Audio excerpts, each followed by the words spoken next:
Welcome back to my channel. আমি শিউলি চলে এসেছি আজকে নতুন একটা ভিডিও নিয়ে। গলাটার জন্য একদমই ভিডিও দিতে পারছি না, শুনেই বুঝতে পারছো প্রচণ্ড সর্দি হয়েছে।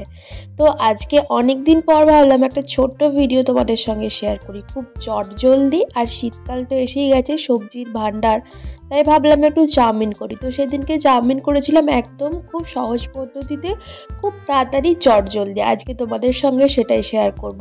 যারা প্রথম প্রথম রান্না করছো বা যারা চটজলদি কিছু বানিয়ে ফেলতে চাও, হয়তো বাড়িতে গেস্ট চলে এসেছে, তাদের জন্য কিন্তু এই ধরনের রেসিপি কিন্তু ভীষণ কাজে আসবে।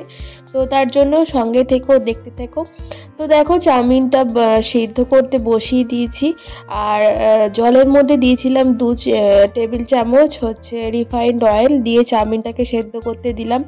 তেলটা দিলে কি হয়, চাউমিনটা একটার সঙ্গে একটা একদমই গায়ে গায়ে লেগে যায় না, বা বেশি সেদ্ধ হলেও কোনো সমস্যা হয় না।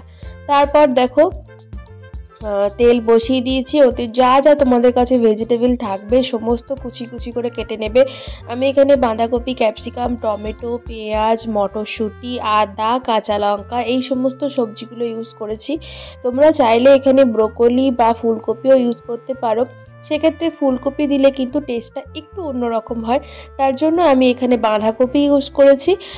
ফুলকপিটাকে অ্যাভয়েড করে গেছি। তো দেখো তেলেতে সমস্ত সবজিগুলো দেওয়ার পর অল্প করে নুন দিয়ে নিয়েছি। তারপর সমস্ত সবজি দিয়ে খুব ভালো করে কিন্তু একটু নাড়াচাড়া করে ভেজে নিচ্ছি। আর হ্যাঁ, লাস্টে কিন্তু দিচ্ছি টমেটো, কারণ টমেটো তো একটুতেই সেদ্ধ হয়ে যায়, তো একদমই গলে যেত, তার জন্য লাস্টে দিয়ে দিয়েছি টমেটো।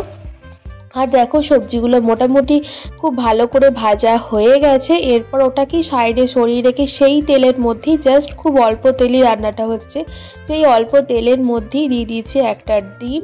একদম ডাইরেক্ট কড়াই দিয়ে খুব ভালো করে একটু সমস্ত সবজির সঙ্গে এটাকে মিশিয়ে নিতে হবে।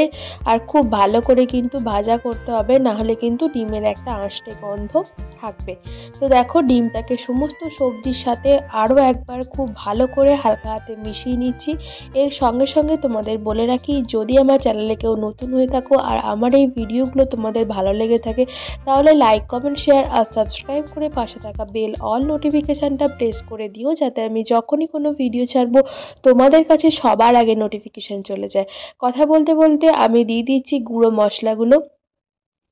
তোমাদের কাছে যদি ম্যাগি মশলা থাকে তাহলে তো কথাই নেই, অল্প করে দিয়ে দেবে ম্যাগি মশলা, খুব বেশি নয়। দিয়ে দেবে স্বাদ মতো নুন, চিনি আর হাফ টিস্পুন মতো জিরা গুঁড়ো। এটা দিয়ে গুঁড়ো মশলাগুলো খুব ভালো করে মিশিয়ে নিতে হবে। এরপর অ্যাড করব আমি সস। এখানে আমি ইউজ করছি গ্রিন চিলি সস আর সয়া সস। সবটাই কিন্তু তোমাদের টেস্ট অনুযায়ী, তোমাদের যদি বাড়িতে বাচ্চারা থাকে তাহলে সেক্ষেত্রে কিন্তু চিলি সসটা অ্যাভয়েড করতে পারো, বা দিলেও কিন্তু খুব সামান্য পরিমাণে। তো আমিও দেখো যেরকম ঝাল খেতে পছন্দ করি সেরকম অনুযায়ী কিন্তু আমি চিলি সস দিয়েছি। আর তার সঙ্গে দিয়ে দিয়েছি অল্প একটু সয়া সস। তো সয়া সসটা দিয়ে খুব ভালো করে মিশিয়ে নিলাম। আর সেক্ষেত্রে তোমাদের নুনের পরিমাণটা একটু আন্দাজ করে দিতে হবে, কারণ সয়া সসে অলরেডি কিন্তু নুন থাকে। তো খুব ভালো করে মিশিয়ে নেওয়ার পর এরপর অ্যাড করে দিয়েছি চাউমিনগুলো। দেখো কি সুন্দর সেদ্ধ হয়েছে, একটার সঙ্গে একটা কিন্তু একদমই লেগে নেই। তো দুটো হাতার সাহায্যে খুব ভালো করে ভেজিটেবলগুলোর সঙ্গে আমি চাউমিনটাকে মিশিয়ে নিচ্ছি। আর এই সময় গ্যাসের ফ্লেমটা একটু কমিয়ে রাখবে, কারণ অত্যাধিক হিট হয়ে গেলে কিন্তু চাউমিন কড়াইয়ের গায়ে লেগে যাবে। আমি এখানে ইন্ডাকশানে করছি বলে হিটটাকে কমা বাড়া করে নিচ্ছি সেই অনুযায়ী। তো দেখো খুব ভালো করে কিন্তু আমি মিশিয়ে নিচ্ছি, আর বেশিক্ষণ নয়, মোটামুটি এটা একটুখানি ফ্রাই ফ্রাই হবে, মানে একটু ভাজা ভাজা হবে। তারপরেই কিন্তু নামিয়ে নেবো। আমি এখানে টমেটো কুচি দিয়েছি বলে ওপরে আর সেইভাবে টমেটো সসটা ইউজ করলাম না, কারণ আমার টমেটো সসটা খুব একটা ভালো লাগে না। তোমরা চাইলে ওপর থেকে ডেফিনেটলি দিতে পারো। আর এভাবেই আমি বানাই, খুব সুন্দর খেতে হয়। তোমরাও অবশ্যই বানিও, আর আমাকে কমেন্ট সেকশানে লিখে জানাতে একদম ভুলো না।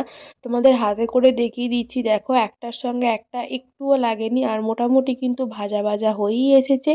এবার কিন্তু নামিয়ে নেবো। আমার একদমই ঝরঝরে একদম ফ্রাই চাউমিন ভালো লাগে না, একটু গামাখা গামাখা হলে কিন্তু খেতে ভীষণ টেস্টি হয়। অবশ্যই তোমরা রেসিপিটা বানিও, আর কেমন লাগলো কমেন্ট সেকশনে লিখে জানাতে একদম ভুলো না। Tata, bye bye.